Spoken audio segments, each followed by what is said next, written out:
defense and their performance on Saturday? You know, there's some really good things. You know, and there's some things that were not as good. You know, I mean, coming out third quarter, the pick six was really big.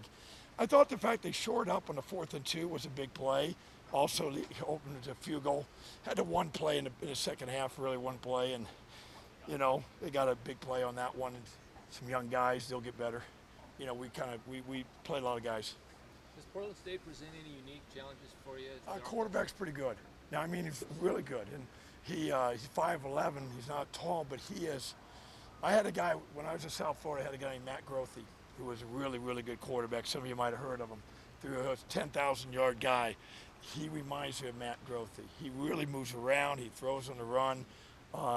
He is. You better not underestimate him, or he's going to make some plays out there. Somebody break down in coverage. He gets out there. He's one boom. All of a sudden, it's done. And 89, the tight end, is really, really good. He could play for anybody in the Pac-12. He's a very good H-back tight end, 6'3", 240. Ran for 4,000 yards in high school as a running back. So he's a good player. Offense line steady. Receivers are young. Running backs got a couple of transfer running backs that are decent. So that kind of gives you a little bit of them, you know. Structurally, are they similar offensively to anybody you play? Oh, geez, I don't know. I can't think more than just these guys. So I can't get all confused like that. You'll blow my mind. I mean, I don't know. They run a lot of flush, what I call flush looks and wide outs and things, but they'll get into tiger or too tights, and you see about most of the stuff, you know, in the Pac-12, and but you know you know there's some things that you got to line up for and be ready for. You need to rely on a lot of youth inside at linebacker behind Troy and Lana. How did you like those three guys performed? And They did good, you know. I thought Isaac really played well. Isaac played over 40 snaps. So I was really proud of him. First time playing in a college football game. You know, it's interesting. You know, we're a younger team on defense than we were last year. You got about 3 guys in the pros last year, so you really look at how many seniors are on this defense. What, a couple? You know what I mean? 2 or 3 guys maybe, and that's pretty young defense. Last year, you know, we had Tyree and we had Henry and Jonah, you know, and Aaron, and I mean we had some pretty good seniors. I think 3 are in the NFL now, doing pretty good. So it's a young group, but they're all back. But we do have a lot of guys that played a lot of football too, you know. So it's a mixture. Are you expecting Diamador and Lamar to be available for this week? I hope so. I don't know. I'm not in that room.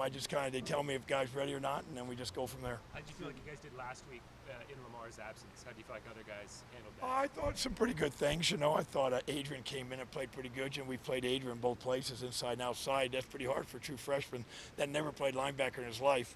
You know, he's a safety basically in high school, but he's going to be real good. He just got to keep playing football. You know.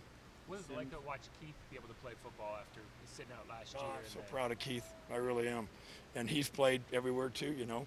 And he had 40-something snaps at outside and played very well. I was very proud of him. Thought he did a good job. Did you get a chance to see him run down on kickoffs? I mean, he seemed like he plays with reckless abandon. He's unbelievable. That's the right word too, reckless abandon. Al Onofrio back in the day, if you remember that name, he always talked about reckless abandon. Sorry, I have to go back to history. Jim, when you're playing a team that's been struggling in recent history, how do you make sure your team's focused and ready to go? Well, you know, it's like anything. You know, it's about how you go out and play and what you do. You know, and you know this team. I'm sure the same thing happened last year. They went and played Oregon State, and Oregon State was 35-32.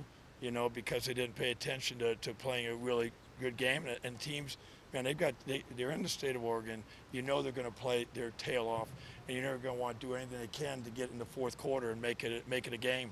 And that's what I expect. I'll go in every game thinking it's going to come through the fourth quarter, see what happens then.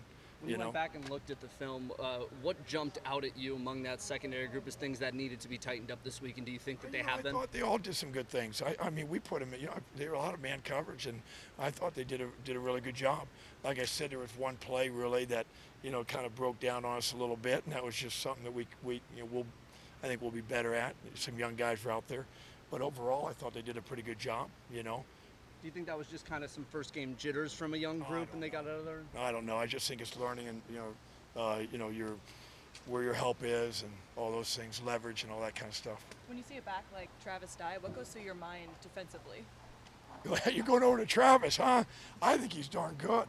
Shoot. He's a lot better than his brother. No, I'm just teasing. I just had to say that for Troy, because Troy he'll get fired up on that one. But he's really, he's so talented. He's got so much balance, runs with his shoulders out in front, has good vision, and his demeanor, how he carries himself, is really outstanding. And that is so important for players, that their demeanor and how they handle themselves. Got time for a couple more. We got a little flash of Jalen and Justin, and obviously how big they're going to be again for you this year. Yeah. What did you think of their two performances? I thought they did a great job. They both have length, they both have speed. They're both what you're looking for outside backers, and Jalen plays everywhere. We move him around, so I thought they did a great job. Really proud of him. Yeah. Has Troy been talking to you after the interception about trying to get on the offense? Hey, how about the one he dropped? The missed opportunity, they hit him right in the hands. So I gave him a hard time after he got the pick. I said, Troy, still doesn't make up for that one. You would have had a pick six. We should have scored twice, because he had nobody there. He would have went all the way. So appreciate y'all. Thank you.